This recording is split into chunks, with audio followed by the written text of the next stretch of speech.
in this video, Cooley and I want to show you how you can have some fun and do some variations on straight lines and curved patterns across cavaletti poles. And as you can see, I have two sets here set up on a 20-meter circle that are spaced out like a fan. I always call them cavaletti fans. And then I have two sets here on the other side that I can use to ride across straight, and their spacing is, more evenly spaced so that they're not a little bit closer together in the middle than on the outside. And you can see all these positioning and spacing details at the end of the video. And with that said, we're going to get started just showing you some patterns in trot and a little bit of canter and maybe an occasional shoulder in, a little bit of, lateral work and all these different good things that we would do anyway. But we're mixing in the cavaletti poles just to break it up a little bit and to help the horse, stay focused and gymnasticized as we, advance with them through our working week. So here's first set of the fan of cavaletti poles. We're going to just go evenly, nicely across these, not too hurried. Always think the horse needs really a good measured working trot to navigate these poles without being rushed or hasty. And we're just going to go around here a couple of times, and just see how he feels about it like that.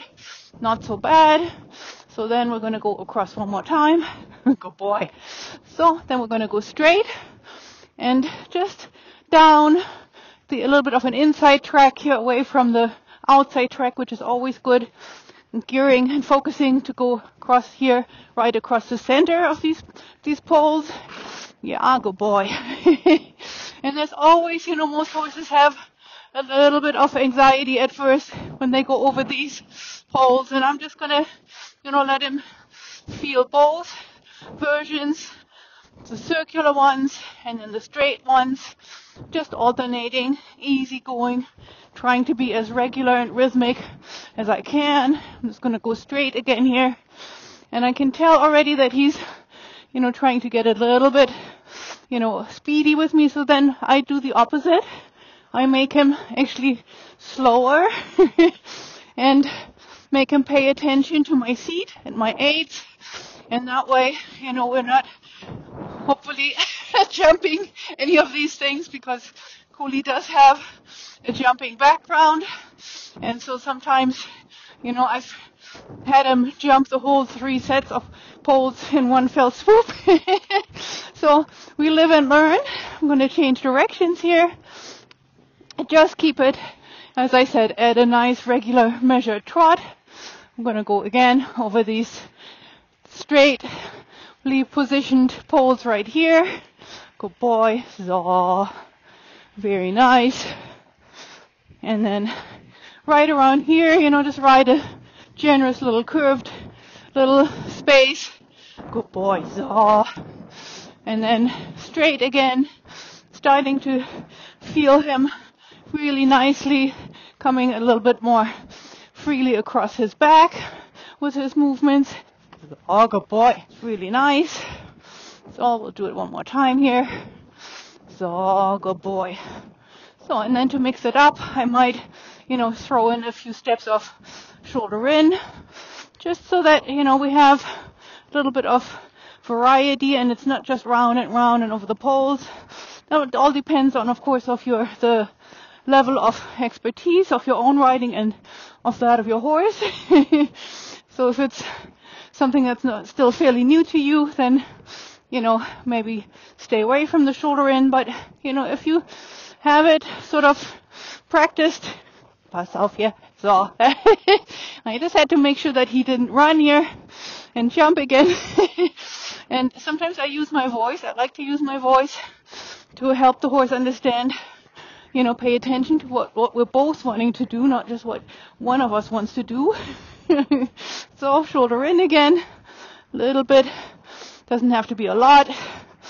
So very good. Then I'm going to go on the outside of these poles here, just for a change and also to change directions here.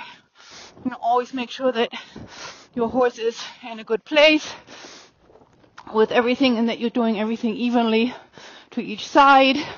Give yourself and your horse plenty of time and space to do all of these things. If it gets to a point where you feel like they're getting a little bit too excited, then give yourself and your horse a break. But there are a lot of times really benefits too to riding through these things, even if it gets a little bit exciting, and then breaking it up with, a little bit of shoulder in. Good boy, Zaw. And then again here going across the fan. Good boy, yeah. So we'll do it one more time here. A little bit of shoulder in. So good boy. Look straight ahead, and always feel like you want to straighten your horse sufficiently so that he can take in what's coming before you come over the poles. And then up here I might just go into a little bit of canter, just maybe for one circle, one little round here, 10 meters or 15 meters, doesn't have to be super small. And back to trot, back to posting trot, and back over these poles here.